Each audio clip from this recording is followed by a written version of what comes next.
भारतीय संगीत क्षेत्रातील एक लख्ख तारा आज निखळला आहे। ज्येष्ठ गायिका आशा भोसले यांनी वयाच्या 92व्या वर्षी अखेरचा श्वास घेतलाय। काल त्यांना हृदयविकाराचा झटका आला होता। त्यानंतर ब्रीच कँडी रुग्णालयात त्यांच्यावर उपचार सुरू होते। त्यानंतर आज दुपारी त्यांची प्राणज्योत मालवली आहे। त्यांच्यावर शिवाजी पार्क इथं उद्या दुपारी 4 वाजता अंत्यसंस्कार करण्यात येणार आहेत। त्यांना पद्मभूषण आणि तब्बल 7 वेळा फिल्मफेअर अवॉर्ड्सनी सन्मानित करण्यात आलं होतं।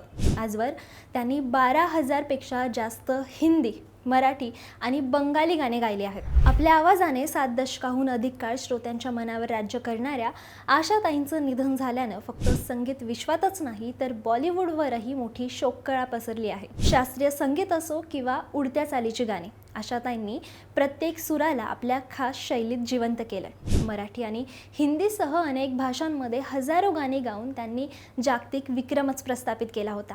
त्यांच्या निधनाने केवळ महाराष्ट्रच नाही तर संपूर्ण देश शोकसागरात बुडाला आहे। अनेक दिग्गज कलाकारांनी आणि नेत्यांनी त्यांना श्रद्धांजली वाहिली असून त्यांच्या गाण्याचा वारसा पिढ्यानपिढ्या जिवंत राहील। त्यांच्या जाण्याने भारतीय संगीतातील आशा मावळली आहे, परंतु त्यांचे स्वर अजरामर राहिले आहेत।